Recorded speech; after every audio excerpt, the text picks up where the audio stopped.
Folks, welcome to another episode of Trainwreck Fantasy Sports. Going over some fantasy football today, heading into week 10 of that NFL season.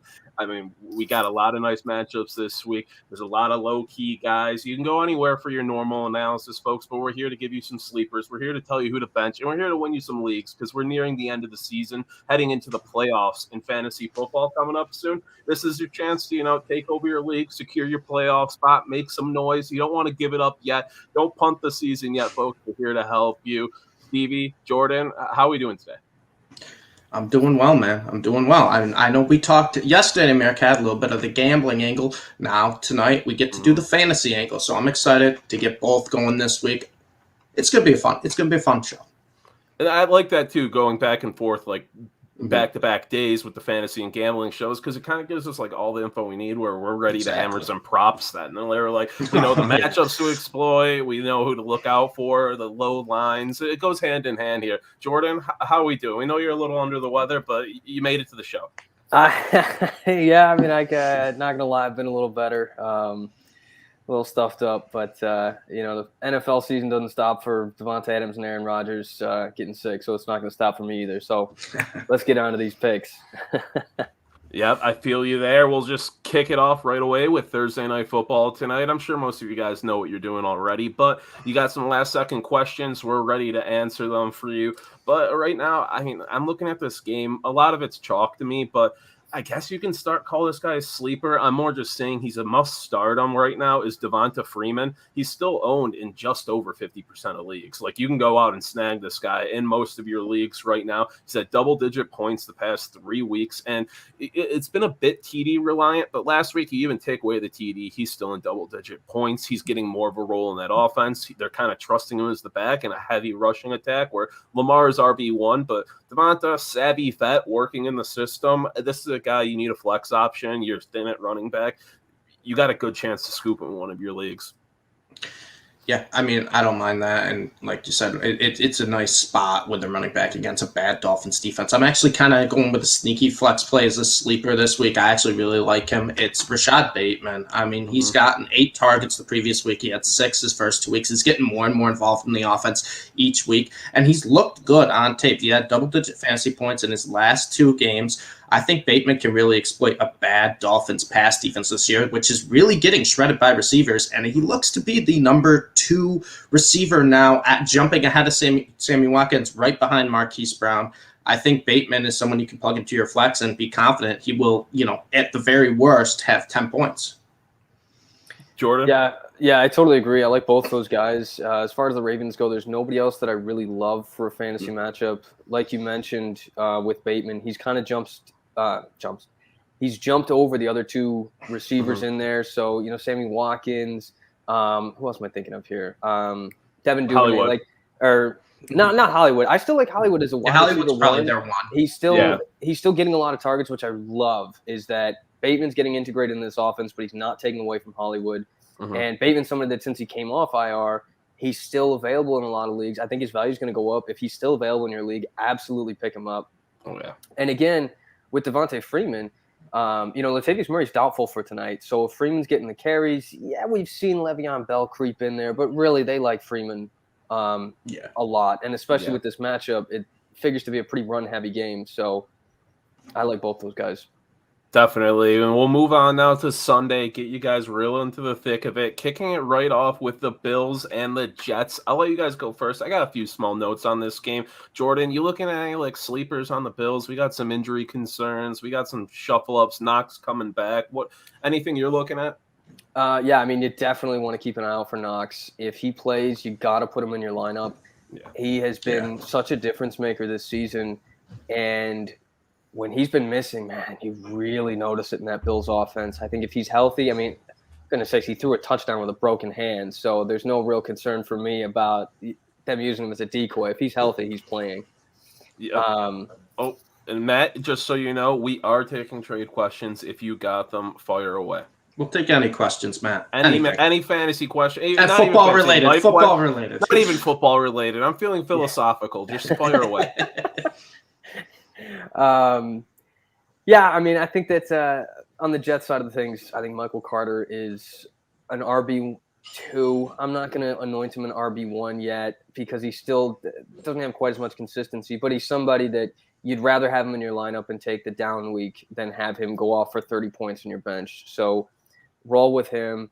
I really like Jameson Crowder as just a solid guy. Yeah, he wasn't great last week, but everybody else, I think Elijah Moore is going to come down. If anybody's getting the Trey White treatment, it's probably him. And I think that probably frees up Jameson Crowder for, a little bit of action here and there. I don't think he has a huge game, but probably 5 catches is not out of the question for 40 yards, Not a bad PPR target there. Before we get to you, Stevie, we're going to take a look at Matt's trade proposal here. He's looking to pull the trigger on a trade. Austin Eckler and Cole Beasley for Tyreek Hill and Elijah Mitchell. I mean, immediate reaction is, Eckler is probably the star piece of that trade. Obviously, Tyreek is Tyreek, but Cole has been downswinging a bit. He's dropping some balls. He's a little less involved here and there. I don't love the piece with Beasley. Tyreek and Mitchell feels a little more balanced return for me there, but I don't hate either side. Yeah, the trade overall feels kind of balanced to me when I looked at it first glance. It's like I don't mind either side here. I think Tyreek has the highest upside of everyone. He can get you those 40-point games that will just win you a week by himself. And I've liked a lot what I've seen from Elijah Mitchell, not only just his role, but how he's looked. He's been very quick. He's made a lot of great just reads through the line. I like Elijah Mitchell. I think he's a very good running back. I can't really trust San Fran, how they're going to use guys going forward, but I think he's going to have a role regardless. I would lean the Tyreek Elijah Mitchell side, but it's a pretty balanced deal. Yeah, I mean, I like Eckler probably more than either of these guys just because running backs tend to be valued pretty high. And I was never one of the guys who was super high on Eckler. I saw him as kind of a back-end RB1, high-end RB2. But because of the injuries that we've had, and now the Dalvin Cook situation, which I'm sure we'll get into, but, Derrick Henry's out, Alvin Kamara's banged up, Christian McCaffrey's not 100%, that all those things slide Austin Eckler up the list a bit for me. It's fair. And I think I'd probably rather have Eckler than the other two guys, but it really depends on the roster. I think it's a pretty fair trade. It just depends on what you're missing. Yeah, it depends on his other backs. I think that's a really good point. Yeah, and he, asks here, so running backs remaining would be Delvin and Cordero. Delvin, I mean, I like both of them if they play. A lot of sketchy things going on with him right now in Cordero. For this season, fine. If it's a dynasty league, don't love that. But he asked if Mitchell will remain the starter. I think he will. Once that backfield's fully healthy, they're not going to trust Trey Sermon yet. And Mitchell's right from week 1, he threw up 100 yards. I don't think he's shown any reason not to be the starter, right? He hasn't shown any reason not to be. I can't tell you what Kyle Shanahan and the 49ers are going to do 5 weeks down the road. But what I can say is Elijah Mitchell has proven that he can handle the starting role, and he hasn't shown that he should give it up. I think he should be the starter the rest of the year. Yeah, I don't disagree. I would actually probably try and put Dalvin Cook in that trade instead of Eckler, and then potentially see if I can get Alexander Madison coming back to me just as an insurance policy. Yeah. Because if that situation blows up, you're potentially looking at having 3 RB1s coming out of this trade. Yeah, that could be huge. But right back into the game there, Bills, Jets. Stevie, what are you thinking?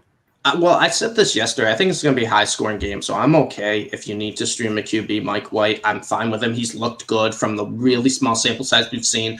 But I'm going to disagree with you, Jordan. I actually like Elijah Moore the most out of the Jets receivers this week. I actually think Corey Davis will play, and if he does play, I think that's the guy White will just cover, kind of blanket. Even if he does follow one guy, White may not just follow one of them. And Elijah Moore has really gotten more and more involved in the offense each week, and he looked really good last week against the Colts. He had 7 for 84, 2 scores. He's got, I think, the best, big play potential after the catch of these 3 receivers. So I'm just going to play upside. I think it's a high-scoring game, and I think the Bills' offense, comes back to life this week. So that means you have potential for garbage time, too. Even if the Jets start slow, I think Moore will be involved in whether it's garbage time or it's a close, high-scoring game. Yeah, we were talking to a guy from Jets Talk Radio yesterday on the cap, and he was bringing up Moore and Mike White have a real connection, and they needed Moore to kind of step up, and Mike White's getting that out of him.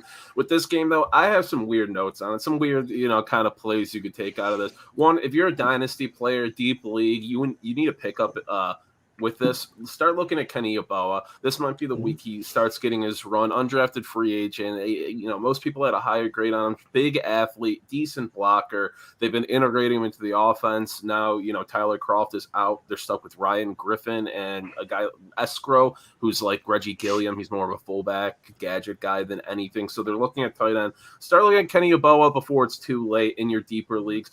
My must start. I have two must starts in this one. Both guys who are rostered in most leagues, but still started at just about 40% of leagues. Devin Singletary and Michael Carter. I like them both. Michael Carter, he's just been dominant. He's been absolutely dominant. That's an obvious one. And then Devin Singletary, real low start percentage right now for a high roster guy. But Zach Moss, some injury concerns right now. He was in a red jersey today at practice. Things are looking like he might go, but they shouldn't rush him back. There's a coaching staff who tends not to do that. And the Jets defense is allowing over 130 rushing yards per game right now. 17% start on Singletary last week. You got to start him this week. Yeah, no, I have no complaints. I love Michael Carter. He just seems like a PPR machine going forward. I think he could be a potential league winner. I think it said that a couple weeks ago, and he showed nothing to show that he isn't going to be. And Singletary, if there's no Moss, he can be that workhorse. Yep, and we'll get going right into the next game here. We'll kick it off to Jordan. The Buccaneers, the Washington football team. Some injuries in this one. We got Chris Godwin, Antonio Brown, both looking like they might not go in here. Rob Gronkowski still not practicing too. Bucs offense, is someone going to step up? You fading it? What's up, Jordan? Yeah, I mean, I'm loving Mike Evans now. I think he's a good enough receiver that he can produce no matter what corner you put across from him. And now you take all these other pieces out of the offense, but he's still got Tom Brady throwing to him. I think he goes off. I would be surprised if he doesn't put up 20, 25 points. Could be a classic Mike Evans 2 TD game. It could be the Mike Evans 45-point week that he seems to have once or twice every year, right? Where he just has 10 catches, 180 yards, 2 scores. I could very well see that.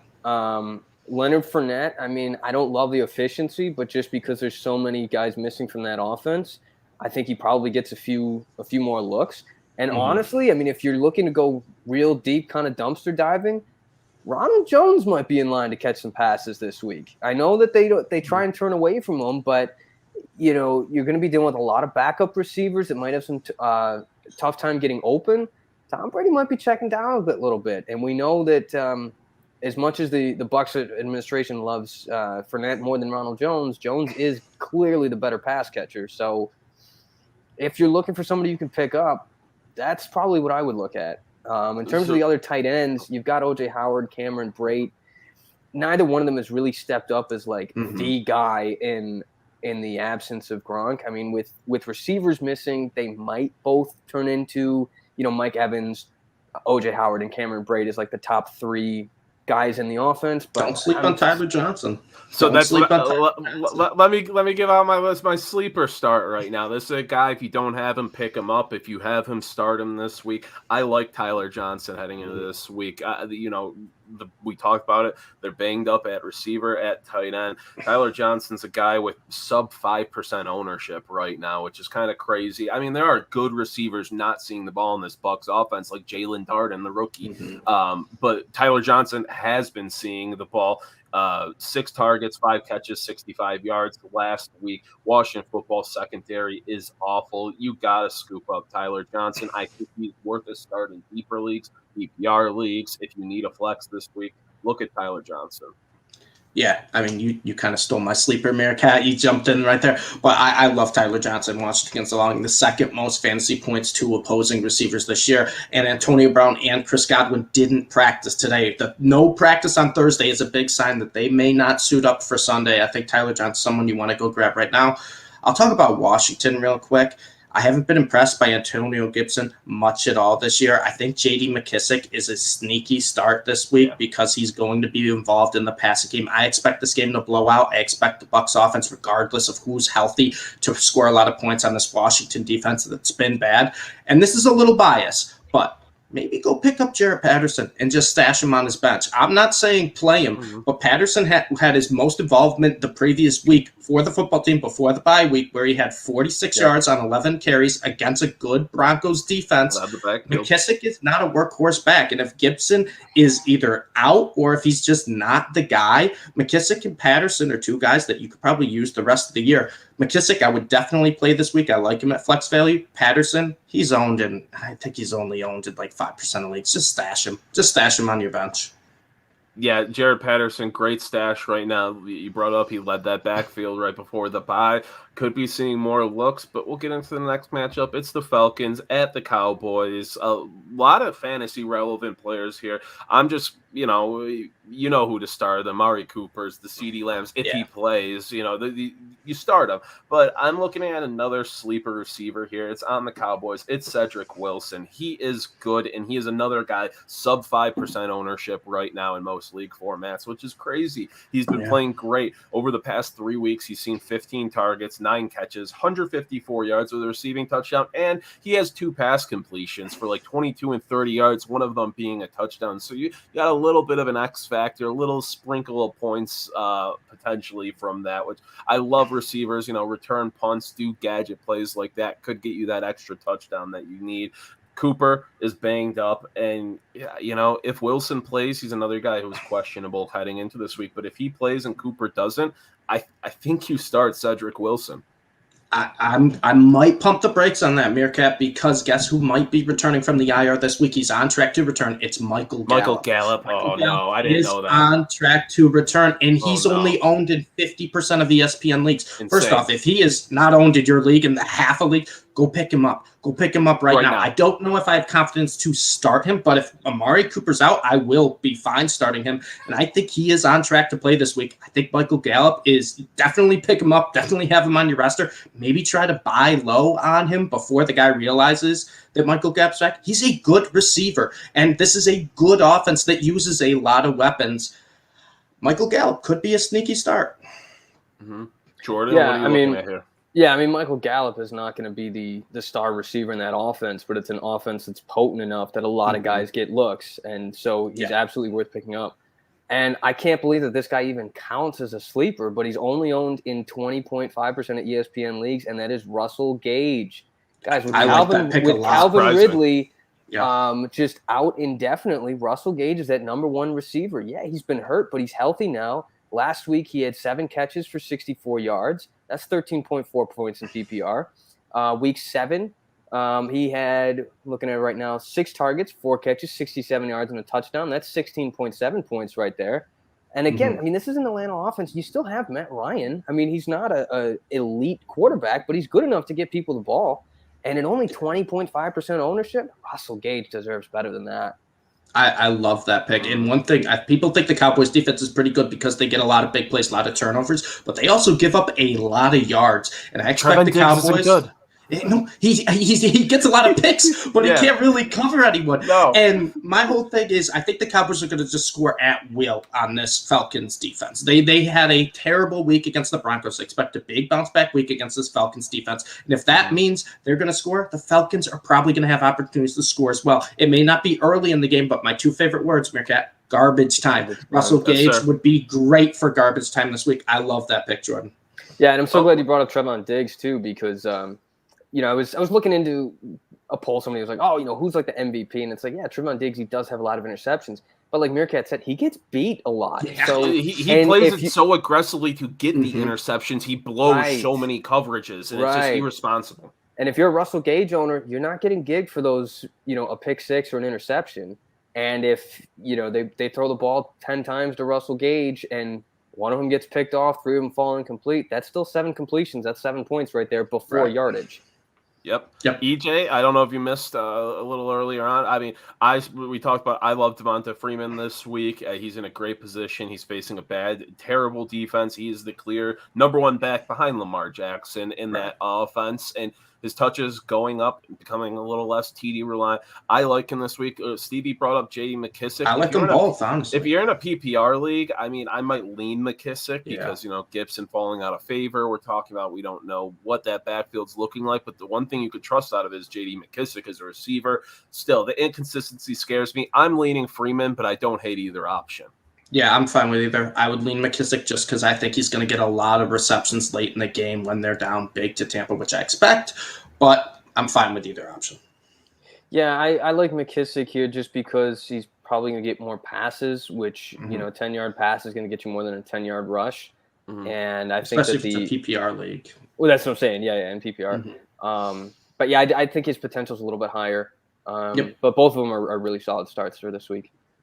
Yeah, I don't disagree. And then we go into the next matchup here. We have the Saints at the Titans. Obviously, no Derrick Henry for the Titans. Who knows if the receivers are healthy? Who knows what's going on there? And the Saints, Trevor Siemian, Taysom Hill, a lot of question marks going on. Stevie, I'll kick it off to you first. I mean, this is tough for the Saints right now because Alvin Kamara didn't practice today, and he is the backbone of their offense. Without Alvin Kamara, it's like, yeah, you could probably trust Mark Ingram because he's familiar with this offense. Maybe he gets a lot of work, but I don't know if I want to trust Alvin Kamara against the Titans. I kind of like Marquez Callaway. I know I've been burned every time I go into Marquez Callaway, but they got to throw to someone, right? And if Kamara's out, Callaway has to be the guy. I don't think it's going to be Deonte Harris. I don't think it's going to be Traquan Smith. If there's anyone on the Saints that I trust this week, it's probably Callaway.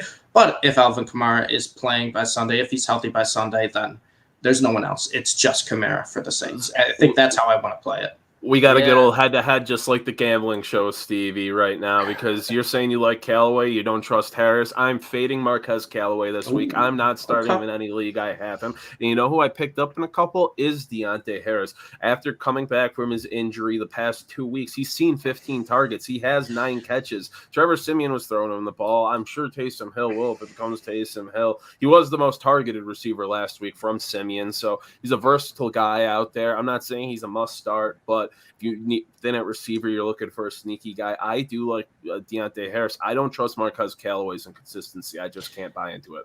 I just don't trust either. I don't want to start either. I'm just saying if Kamara is out, I think there has to be someone to move the ball on that offense. So I guess pick your poison with either receiver. So let me break this tie up here. First, I apologize for my lighting here. I look like an unlocked character in a video game right now, but the sun's like starting to go down, and it's. But I'm not trusting Marquez Callaway here, just because if Alvin Kamara can't go, that means that the Titans don't have to stack the box, which means not only do they have Kevin Byard, they can give him help.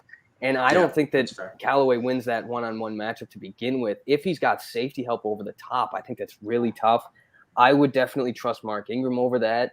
But again, I mean, Ingram, I don't think his ceiling's all that high. He did start getting some touches last week, which is a good sign for somebody in his first game with a new team. I mean, same coach and everything, but he hasn't been with this team since Drew Brees was there. But yeah, I mean, it's really tough to trust these Saints receivers because you're hoping for the hot hand. I would kind of lean towards Deonte Harris just because I think that they're both, neither one of a wide receiver one, and I think Harris is probably more likely to get corner 2 looks. Okay. So I think matchup-wise, he's probably got a bit of an easier day, but it's tough to trust any of these guys.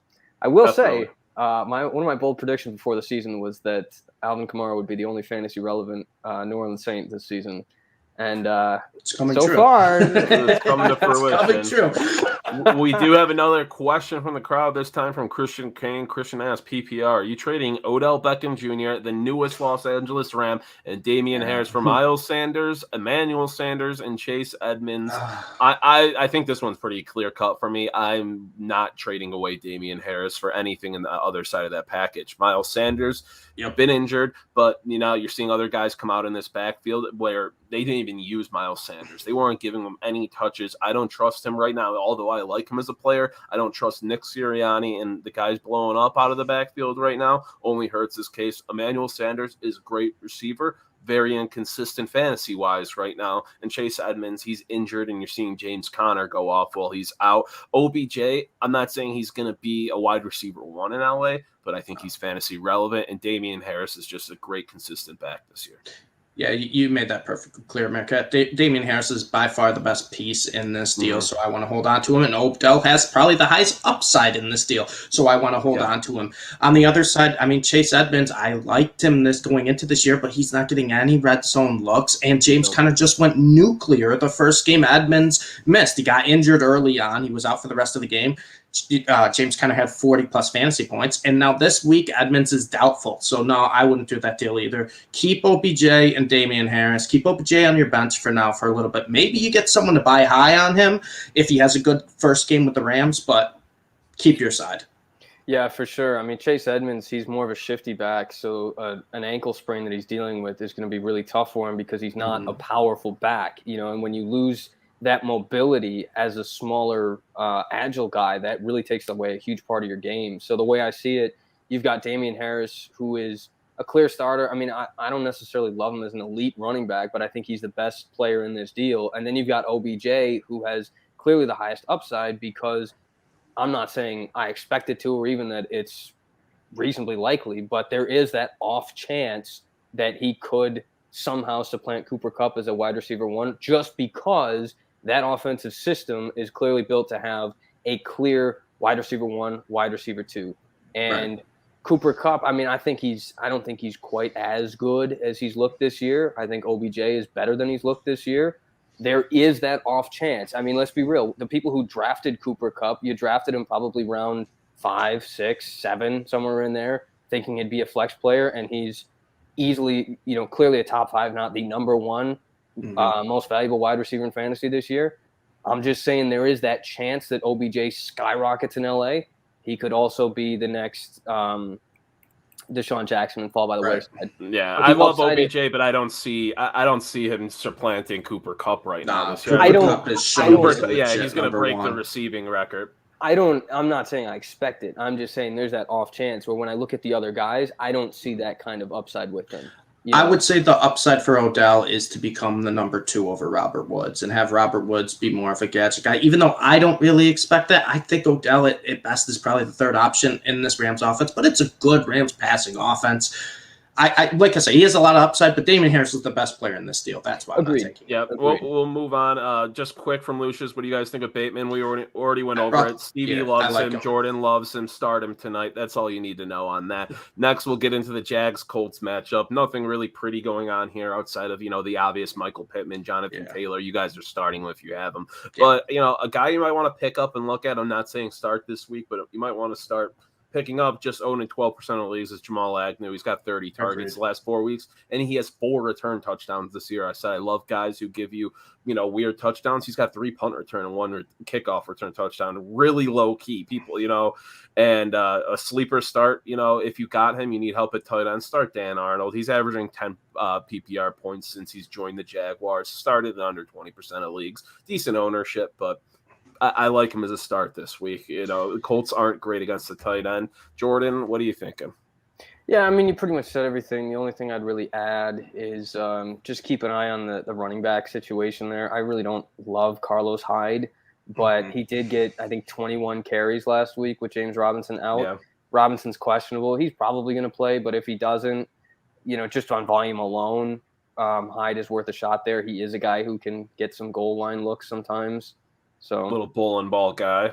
Stevie, right, exactly. I mean, if they can get 21 carries, I got 2 kind of, sleeper picks. First one is I don't mind playing the Colts defense this week. I know they got 0 points against the Jags this week, but they're the number 9 defense in fantasy. They have 4 double-digit point weeks. I would be fine playing the Colts. I think they can have 15-plus points. And then I expect this game to blow out. So Nyheim Hines is someone that I think could get a reasonable amount of touches this week. Maybe 10, 12, 15 touches. Jonathan Taylor's going to eat. We all know that. But I think Hines is sneaky to have double digits and get a score or 2. Yeah, and I mean, the other thing, too, with Taylor, which I've mentioned a few weeks, is that the Colts don't like to overfeed him. He's ridiculously efficient, but he's not somebody who's getting 30 carries a game. Right. They're giving him 17, and he's turning it into 170. Yeah, you know what I mean? they're doing a So there's good going to job be leftover managing him. carries. Yeah. Taylor hasn't had over 20 carries in a game yet this year. Which is Kinda crazy. That's absolutely crazy. insane, especially Kinda what you crazy. saw what he did in college. But well, we'll keep moving on here. We got the Lions at the Steelers. I'm just gonna drop this. DeAndre Swift is healthy. He's 100% a go. Play. I'm still taking my victory lap the offseason, getting in the screaming matches over him. He is awesome. You're starting him. I mean, Jamal Williams, you probably still start him too because he's healthy. People like Jamal Williams. He's put up decent numbers here, and he's more of the lead back than Swift. Swift's receiving numbers are off the charts. Other than that, another kind of dynasty deep dive guy I really like for the future, stash on your bench, not start him, is Amon-Ra St. Brown. He is a guy you need to pick up once he gets a real QB next year when Detroit, drafts one, hopefully a decent one. He's going to be their number one receiver. He is great. He's averaging 4 catches for 54 yards their last 4 games. He looks good right now.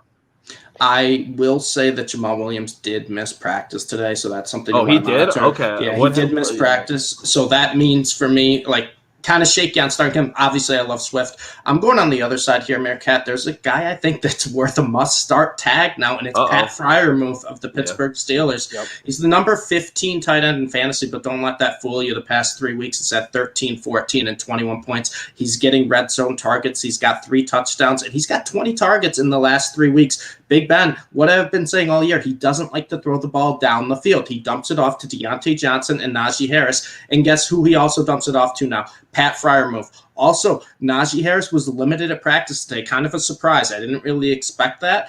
But if Najee is out or even limited, that's just going to make Freiermuth's targets even more. So I like Freiermuth as someone who I think you could just kind of plug in your tight end slot and don't have to really worry about it. And he's only owned in 42% of ESPN leagues. He's still available in 60% of them. Tight end's been a wasteland this year. Go pick him up and be confident starting him.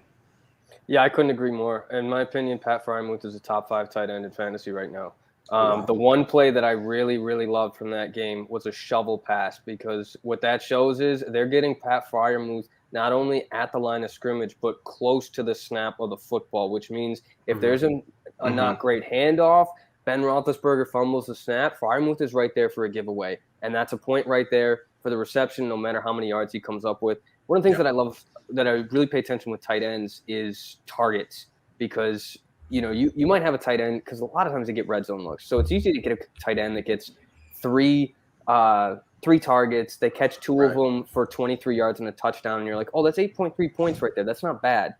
That's tough to duplicate, though. Freiermuth is getting targeted as much as most receivers that you're going to look at in fantasy. He's a tight end, and a lot of those looks are, again, coming by the red zone. He's becoming that sort of safety valve type of guy that Ben Roethlisberger feels good throwing with. As you mentioned, he doesn't like to throw it down the field anymore.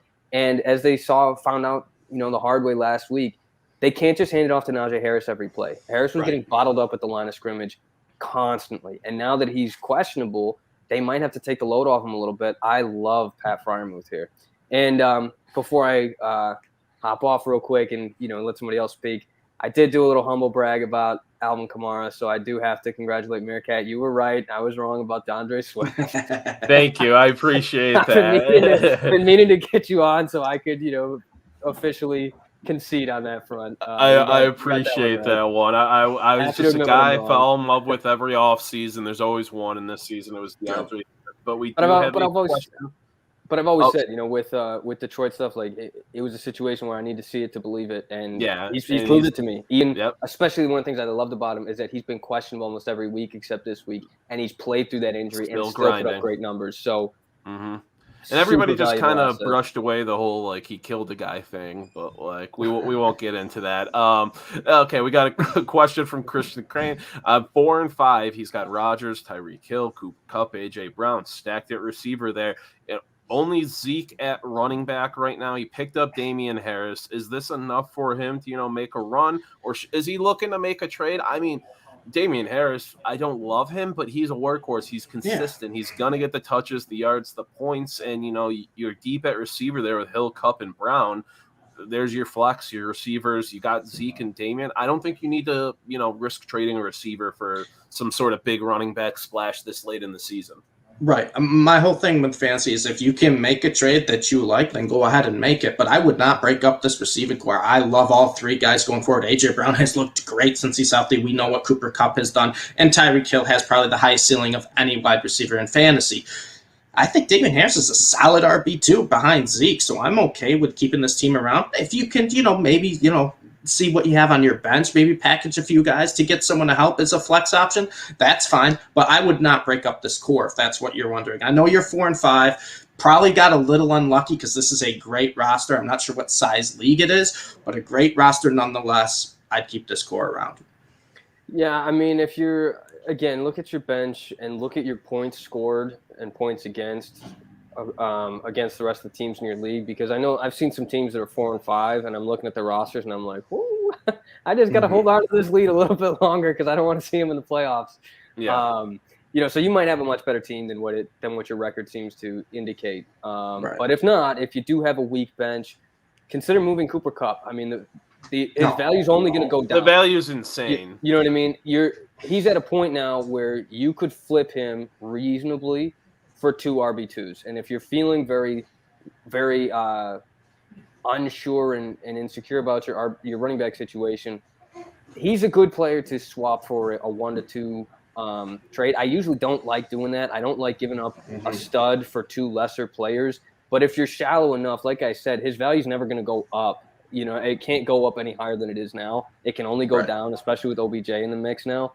So if you can flip him for, I don't know, maybe you get like a David Montgomery type and because he's back off of IR, and DeAndre Swift type, because people are still undervaluing him in fantasy. I mean, if you can get DeAndre Swift and David Montgomery for Cooper Kupp, I mean, you need to make that trade yesterday. And he's got OBJ on the bench too. So I mean, honestly, when you first said Kupp, I think about it. Though, I mean, not that I'm saying he's going to drop off at all, but his value is the highest it's going to get right now. No matter what he could throw up 200 yards next week. I don't think it really shifts his trade value that much in fantasy.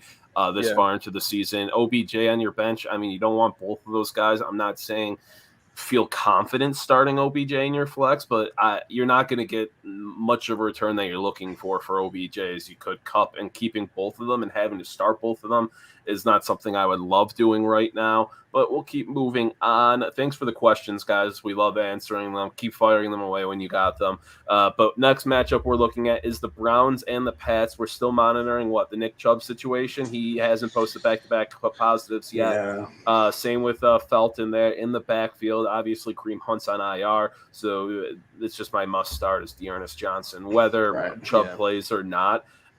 Johnson's still got to run the past few weeks with, Chubb back after the incredible performance with them out, 24 points. I mean, just anyone who starts at running back behind this offensive line this week is a must start. But I still think you start Dearness Johnson if Chubb comes back. I don't think they're going to rush him back from this. We've seen COVID fatigue be a real thing, and now he's vaccinated and stuff, so we're not sure if it'll affect him like some other players it has.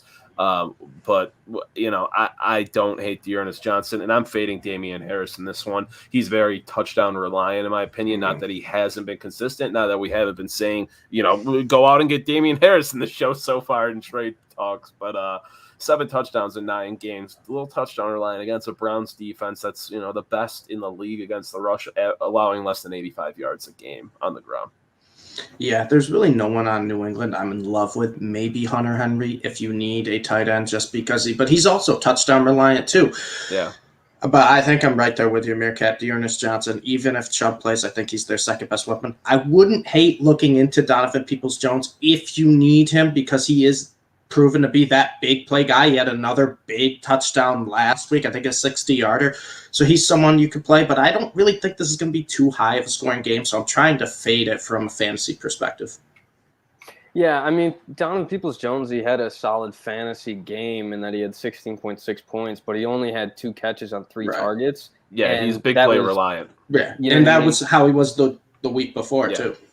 Right. I mean, he hasn't had more than 5 catches in a game this season. He's had 5, 4, 2, 2, 1, 1, and then he's missed 3 games. So, I mean, I was high on him a couple weeks ago when the first game when Chubb and Hunt were out, and then he hurt himself in warmups and missed the game. And Steve was kind of railing on me about Devontae Parker being injury prone and whatnot, and I was like, well, Donovan Peoples-Jones and whatnot. So I mean, take it how you will. He is a guy with upside, but don't get too excited about him. Right. If you get him, Deeper definitely want to pay attention to him. He is the opposite of a set it and forget it type of guy. Yes. Yeah, definitely. And he's a better grab in like standard leagues because of that reason than PPR. He's not going to see a ton of touches, but when he gets the touches, they're most likely going to be a big play, a touchdown, a 50-yard bomb, that type of deal. But we'll move into the 4 p.m. slate here. Kick it off with the Vikings and Chargers. Me and Stevie hate this from a gambling perspective. All the news about Dalvin Cook surrounding him this week, all that stuff, what's going on with the domestic violence. No news about him being suspended or anything like that. There's an investigation.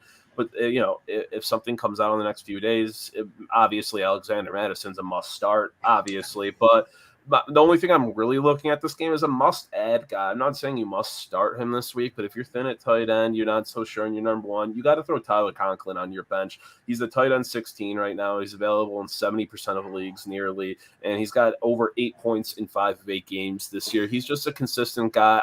Me and Stevie loved Irv Smith Jr. coming into this season. He gets hurt. They trade for Chris Herndon, who I've loved the past 5 fantasy seasons. Hasn't done anything. Tyler Conklin stepped up. Kirk Cousins loves his tight end. Just a guy that, he's available in so many leagues. Get him on your bench. He is a reliable tight end, not a big splash, big play type of guy. He won't give you a 30-point week here and there like a Travis Kelce, obviously, but you can rely on him for 5 to 10 points. Yeah, he's a really solid fill-in guy. He's only had 1 game with less than 4 targets. Yeah, Meerkat kind of stole the show for this game. I think it's pretty obvious on both sides, the Vikings and the Chargers. You start the studs, you monitor the Dalvin Cook situation. If he's out, obviously Madison becomes a must-start and probably a top 10 upside running back this week. But other than that, there's really no one deep on either team I like. You got the 2 number 1 A and B receivers on both teams, Jefferson, Thielen, Allen, and Williams. You got the quarterbacks and you got the running backs. It's a pretty simple game. Now, what are you guys' thoughts on Michael, and speaking of the receivers, because he had an incredibly hot start to the season, but he's really tapered off for about a month now. I mean, is he still a must-start, or is he kind of like a bench guy now? I think you still have to start him. I think you still have to start him, especially against this Vikings defense, which gives up a lot of points to receivers. Keenan Allen is definitely the number 1. And I was saying that earlier in the year, even when Williams was going off, eventually Keenan Allen's going to emerge as the number 1 receiver in this offense. And that his entire career. But Mike Williams is still someone I think has upside for 20-point weeks, and he can get a couple scores because he's just a huge target. He's a big target in the red zone too. So Mike Williams is someone, I know he's had 3 straight single-digit point weeks, but I'm okay with him starting him still. It's a good matchup. I think it's going to be a high-scoring game, and he may not get you 30 points a week like it was doing early in the year, but he's not going to be as bad as he is with 4 or 5-point weeks. I think we'll find somewhere in the middle ground, right around the teens, where Mike Williams will fall. He went from being a touchdown-reliant guy to this year, in the beginning of the year at least, proving he's an actual, receiver too, who could be getting targets in the middle parts of the field, the upper, the back end. We're not just in the red zone. But he's tapered off. I think he's still a guy you start at your flex if you need to. As a wide receiver too, I don't love it.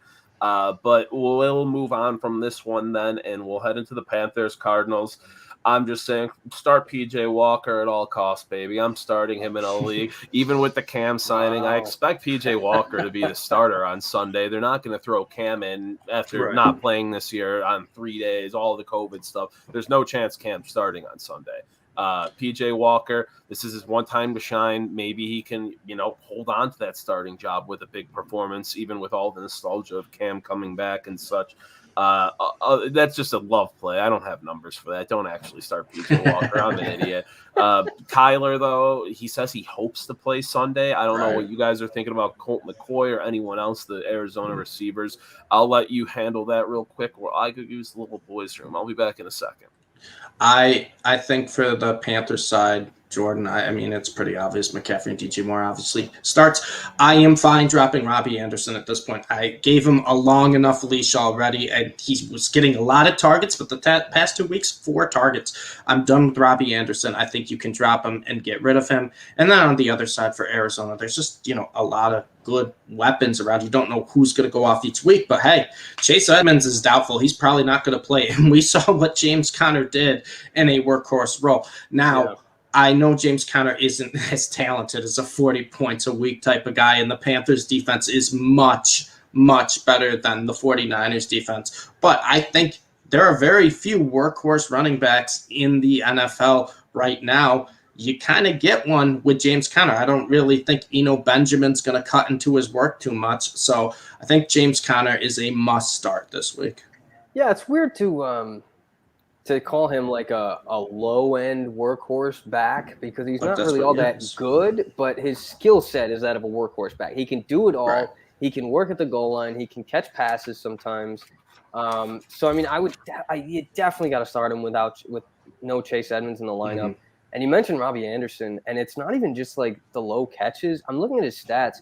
He's only had 2 games all season where he's caught at least half of his targets. Yeah, he's been bad. And that was and one of those games was he only had 2 targets and he caught one of them for 8 yards. Mm-hmm. The other one he caught 3 to 6.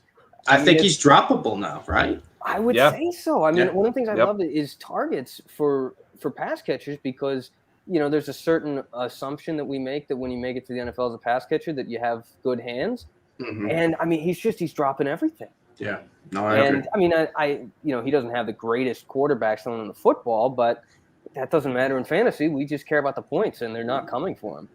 Especially with Christian McCaffrey back in the lineup, he's going to take more targets than Chuba Hubbard does.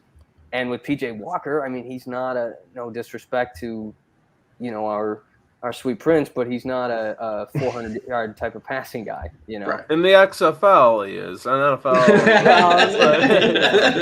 While I was gone, we got bombarded with questions from our friend Ray Gamer. We love to see it. We have 3 questions coming up. We'll each just take one of them to run through them. Rapid fire. I'll take the first, Stevie the second. Jordan, you close it out.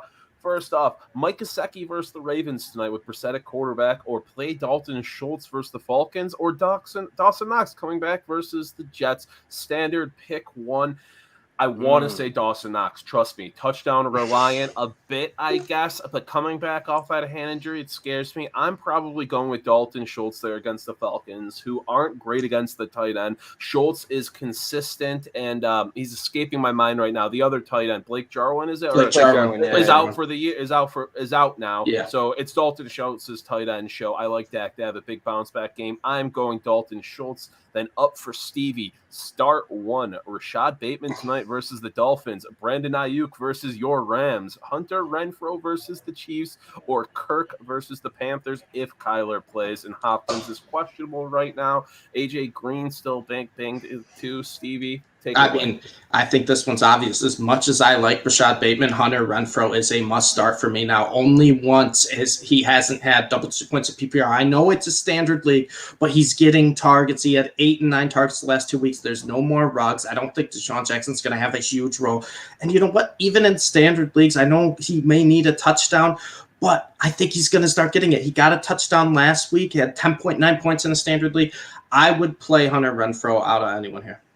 All right, love it. And then Jordan, fire away. Last quick take question. Should I trade Kyler Murray and Delvin Cook for Tom Brady and DK Metcalf? He already has Nick Chubb, David Montgomery, CEH, Kareem Hunt, and Alexander Madison. It would take away his worries about the flex spot right now. I mean, it makes sense with, Madison, CEH, Montgomery's injury. Jordan, are you doing this trade? Oh, boy. I mean, it's tough because I love all those running backs. The problem is they're pretty much all hurt. And, your bench is going to be great, but if they don't play, all of a sudden you're looking at picking up guys off the waiver wire. Right. I'm assuming if you're looking at DK Metcalf that you are pretty thin at receiver. So I'm going to say, I don't see how you can really realistically make it this week because Chubb's probably not going to play. I mean, you're probably going to get Montgomery. Edwards-Helaire's hurt. Hunt's not going to play. Madison, for now at least, is still a backup type of guy. So I like Tom Brady because I can't believe I'm saying that as a Bills fan. That feels so weird. But I mean, he's one of the top scoring quarterbacks in fantasy. He's consistent. You know he's going to be there. But I would wait another week. Hopefully Kyler Murray heals up, and then you get a better trade value for him. So I would say wait a week on this one if you could. Yeah, he's got Diggs, Keenan Allen, and Higgins and Bateman. So yeah, he's set He's at got good receivers. Yeah, I wouldn't make this trade then. I think you need the running back help more. Just because right away, I'm not doing that. Yeah, maybe for the future, I'm doing it with the Cook stuff coming out around him. But Tom Brady, he's just lighting it up this year. And he doesn't need to be worried about Dalvin Cook because he has his handcuff with Madison. So Cook's an absolute stud. If something happens with Cook, you got Madison, who's the best backup in the NFL. The more we break this down, getting the receiver matchups, the more I'm like, don't trade this, even though I don't love Kyler Murray the rest of the season. His injuries, he just gets injured every year midway through the season, and then it lingers the rest of the season. He's never the same as when he lights it up in the beginning of the year. It's a good trade. I just don't think you can afford it if you're running back. A plan for next week, he says. Love it. Okay, love it then. If it was this week, I'd say if it was like desperation move before this Sunday, I'm like, no chance. Next week, go for it. And Harry Wolf, what's up? What's up, Yao Ming? What's up, Harry? Love it. All right. We'll get back into the slate here. We only got 4 games left to cover for you guys. The next one is the Eagles at the Broncos. This one's just a quick one for me. It's just time to trust Devonte Williams. He's gonna be rostered everywhere in your leagues, but he's not a heavy start right now. Just started 50% of leagues last week. Now he's a bit inconsistent, but he's got 4 double-digit point games, 7 games over 8.5 points in PPR so far this year, and they're trusting him more. Even with Gordon still being solid and the Broncos O-line currently being a shit show, Devonte Williams, they want him to take over, and I think they eased him into the offense in the right way, where you get him involved early, but you're not trusting him too much to be the top guy, and then he earns the trust, which he's been doing. It's time to trust Devonte Williams. Jordan, what are you looking at? Yeah, I mean, they're definitely trying to integrate Devonte Williams more. I mean, ironically, Melvin Gordon got 21 touches, but Devonte Williams still got 17. I mean, those are RB1 touches. I actually had Melvin Gordon in one of my leagues. I'm trying to move him, but I'm trying to get the right deal, the right price, because he's still got value. He's producing as a middle tier running back 2. So I need to get the right value for him. But I do kind of want to move on from him because it's a shaky situation, and I just feel like you're never really more than a week or 2 away from that dynamic shifting and going from a co-leads to a clear 1-2. But yeah, I mean, I think receivers are pretty standard. I mean, you're going to start Sutton, even though he doesn't always have a great week. But I don't think this passing offense really supports a whole lot behind him. So, but I agree with what you said. I think that Devonte Williams is going to be the lead back. He's the guy you want to own, especially in Dynasty. Definitely. Stevie, what are you cooking up here? The only thing I'm going to say here is I think Jerry Jeudy is now the number 1 receiving target for the Broncos. You saw come back from injury at the same amount of targets as Courtland Sutton the first week. And this past week, he had more targets than him. And Jerry Jeudy is looking like that top pick that he was out of Alabama. He is running some incredible routes, and I think he's going to be maybe a potential league winner. He's got a ton of upside. I love what Jeudy brings to this offense. I think Jerry Jeudy should be a pretty close to a must start going forward. Yeah, I think we're back to what Meerkat was talking about, and I think you see too way earlier in the season, just being mad about how you got all this talent at wide receiver, but you don't have a quarterback situation that can. We weren't even talking about Tim Patrick back then, too, Patrick is a guy you must start in fantasy right now. The consistency is insane. We have a ton of questions right now. Actually, not a ton. We just got some chat going on between Harry and Ray Gamer. We love to see you guys interacting in the chat right now. Yeah. Harry does have a question. Yao, our resident Yao, start 2 PPR. We'll each just give our 2 out right away. We'll see what we think. No reasoning behind it.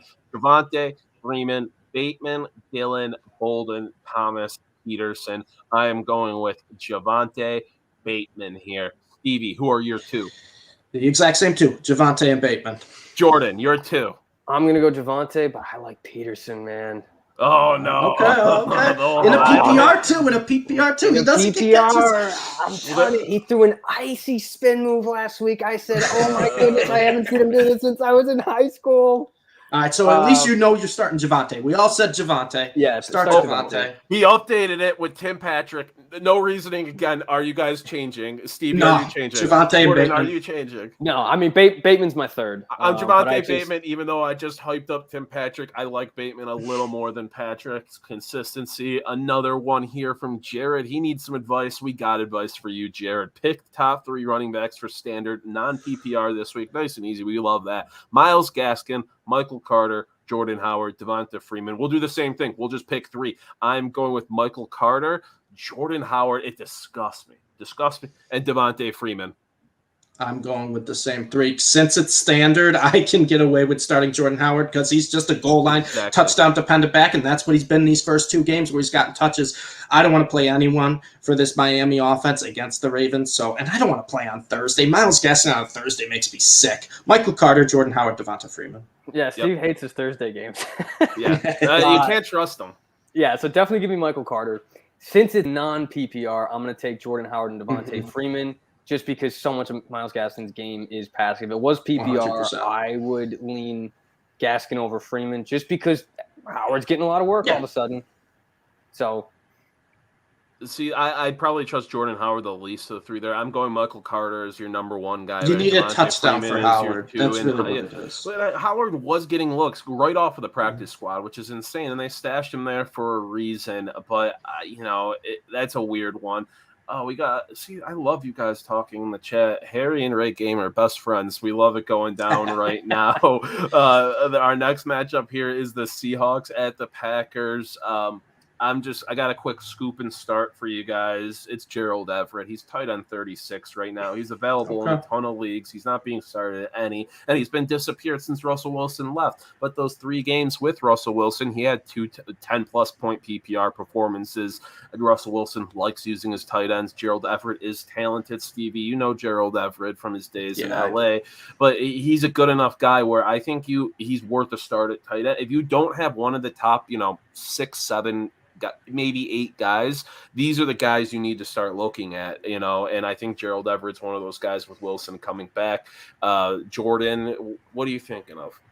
Yeah, I mean, I don't necessarily love Gerald Everett in the fantasy sense, but if you're one of those guys that you didn't draft a great tight end, maybe somebody got hurt for you, maybe you drafted Irv Smith and then he's out for the year and you missed the boat on picking up guys like Dawson Knox, Dalton Schultz, these other guys who've kind of emerged. Right. You just missed out on Pat Fryer moves because you weren't high enough in the waiver order.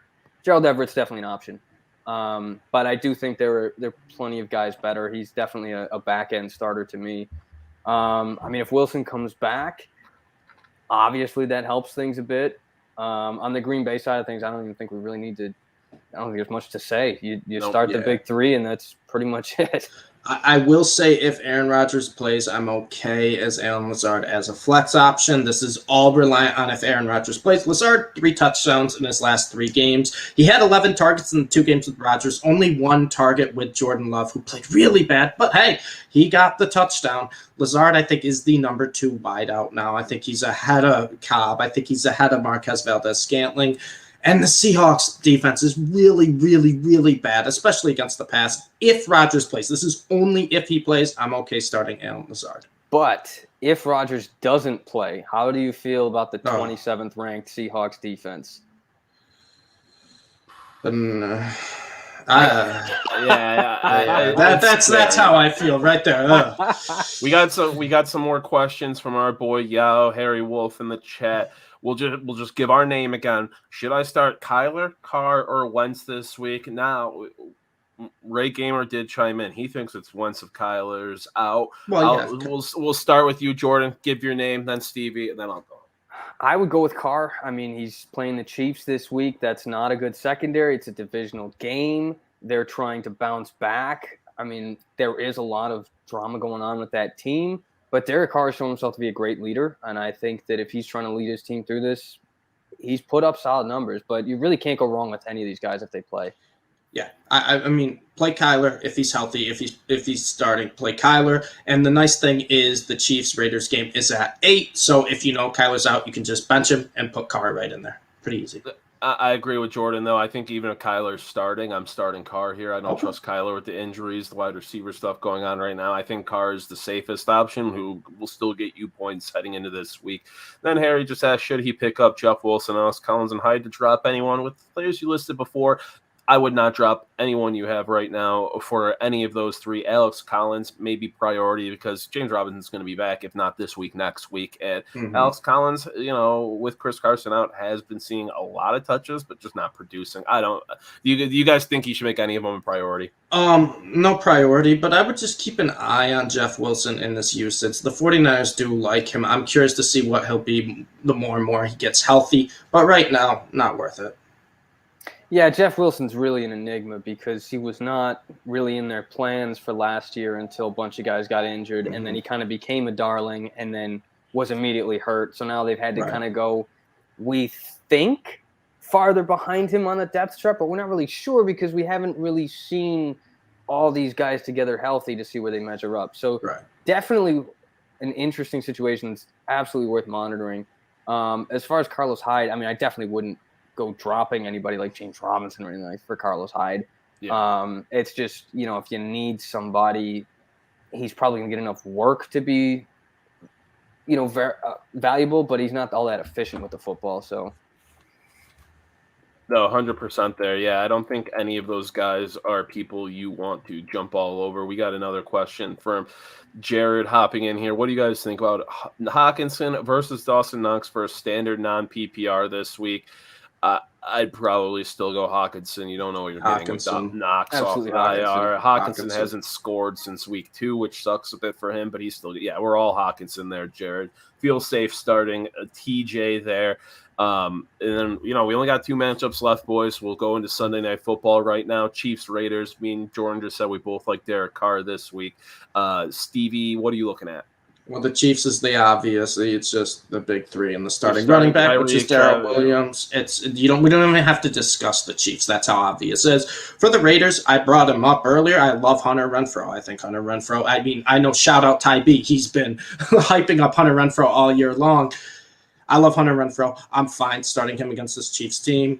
That's really it besides the obvious picks, because obviously you're starting Waller, you're starting Jacobs, you're starting Carr. This isn't a hard game for me. Hunter Renfrow is the only one maybe you can make a case to bench, but start Hunter Renfrow. He's must start for me. Yeah, I agree with everything you said. I don't really have anything to add. I just got one guy here, another kind of scoop and start play if you're desperate right now, or just scoop store, see what he does this week. It's stupid. It's obvious, but it's also really not. It's stupid. I know where you're going. It's Desean Jackson. You saw Henry Ruggs. You saw Henry Ruggs. Impact leaving the team. Not just what happened, but last week they had nobody to stretch the field. Derek Carr looked lost. Ruggs was good. He was averaging nearly 70 yards per game in this offense. They don't have the speedster. Desean Jackson still showed some flashes in LA. He's got that speed. He could still stretch the field. He can catch a football still. He's old. I don't love it, but I am definitely going to be taking a waiver look at Desean Waxon in some of my leagues. He's waxing on him, guys. He's 34 years old, still waxing on him. We got one matchup left in the books. Monday Night Football. The LA Rams with Odell Beckham Jr. I feel like we talked about the Rams so much already without actually getting to the Rams versus the 49ers. I mean, storylines. There's Odell here. Are we buying into Elijah Mitchell as a starter? Debo obviously is a must-start guy, but what about Ayuk? I mean, Stevie, these are your Rams. You kick it off. So I will say for the 49ers side first, I think Jalen Ramsey's going to have to just shadow Debo at this point because they didn't when they used to play the 49ers and Debo shredded them, which means Ayuk could be sneaky because I think they could actually move the ball. He's been involved in the offense more. He's got 15 targets, 10 catches in the last 2 weeks. He's actually finally starting to get work. And he's looked good. So Ayuk is someone I think is a sneaky flex option. The Rams side, it's been obvious. The same thing all year. Stafford, the 2 receivers, Kupp, Woods, and Henderson. Higbee, because tight ends are bad. You can start him. I'm not trusting Odell yet. Odell is a wait and see for me. I think you should keep him on your bench this week. But that's really all I got. Well, I don't even think Odell is playing this week, is he? Who knows? Well, I think just he won't be. I don't think because of the COVID stuff. I think with the joining the new team and stuff, there's like a 48-hour period before you can even like enter the facilities. So it just happened kind of late. But Odell, he's a guy you might be looking to trade for. I didn't have much in this game. It's all pretty obvious. You're starting Kupp, you're starting Darrell Henderson, even if you don't like it. I mean, you're starting these guys on the 49ers that stand out with Elijah Mitchell. You're starting Devo. We know this. And Kittle back is huge. Yeah. Kittle's healthy, and the Rams' weakest part of their defense is their linebackers. So Kittle could have a big game. Kittle was just downgraded to questionable today. So definitely, definitely want to keep an eye on that just because it is the Monday night game. And, if everyone else on your team has already played and they're locked in, you don't have any bench players left, you're stuck starting Kittle if he doesn't play. So you might want to make sure that you have an extra space just in case you need to pick up like a Ross Dwelly or something like that. But honestly, I'm okay if you got Kittle, if you want to play a different tight end and put Kittle in as potentially a flex. Or even just bench him just because he is so close to coming off of an injury. He only came back last week, and he exploded. Right. But also, he seemed to be healthy, and now he's questionable again. He might have re-aggravated something, and you really don't want to get stranded on Monday night. Yeah, that's fair. It's all fair there, but that'll do it for us, guys. Everyone who's commenting, asking us questions, we love you guys. We're here for you. We hope we give you good advice. Yeah, we appreciate you. Keep coming back next week. We'll be here 6 p.m. again. Hopefully we're taking some victory laps. Hopefully we got some good news. You guys are coming back in the chat hyped, and you're not coming in tearing our heads off for telling you not to trade Dalvin Cook this week when he gets the year suspension tomorrow. But other than that, that'll do it from me, Meerkat, from some guy named Steve and Jordan. We'll be posting content throughout the week for you guys. Everything will be posted to, Spotify, Apple Podcasts. The YouTube will be up. If you've got any questions heading into Sunday, just refer here. We got you, folks, and we'll see you next week. And if not, feel